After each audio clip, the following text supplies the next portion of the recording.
Hello, welcome back to Britain's Hidden History. Slight gap while I've been getting the King Arthur Conspiracy book PDFs ready for the printers. They're going today, so last chance to get the pre-orders.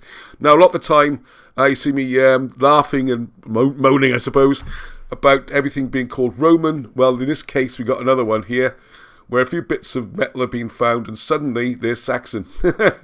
Now, the headline starts off fine, right? It's from the Yorkshire Post. It's a couple of days ago.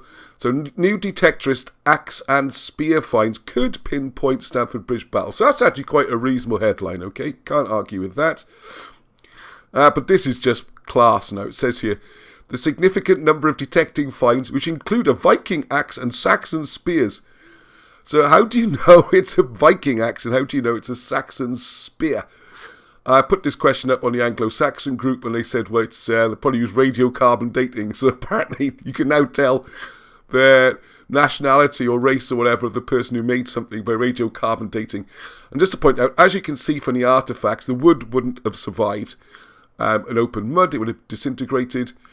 And all we're left with is the bits of metal, which can't be radiocarbon dated anyway.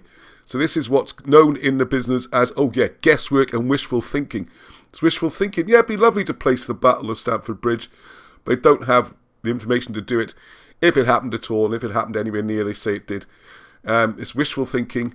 Again, and the way the archaeology system works is you need a story like this. You need narrative. Call it Roman, call it Saxon, Angle, Viking, another one. People love Vikings.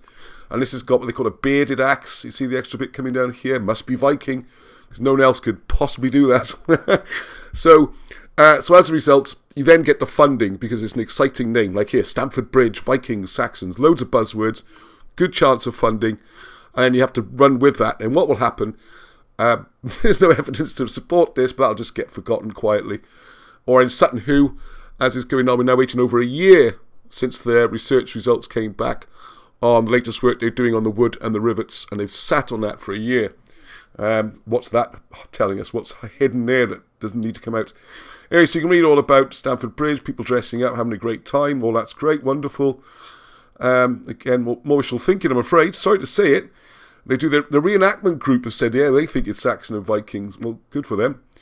And if you come through, if you follow this all the way down, oh my God, I've gone past the end. It's hard to tell. All these adverts everywhere. Where does it say now? Oh, yeah. This is the giveaway. Now, right, so these finds will now be fully researched and analysed by the society working with national institutions. They haven't been analysed or researched yet.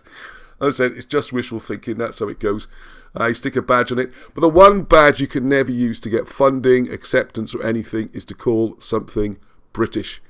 The Britons are ghosts in their own history. And it's a real tragedy. It's hard to think how this would be allowed. Actually, there are other cases, but when you've got a country with its own history just being written out, and indigenous people being ghostified, that's my new word, ghostified. There's something wrong somewhere, isn't there? Anyway, till next time, keep smiling. Heddwch.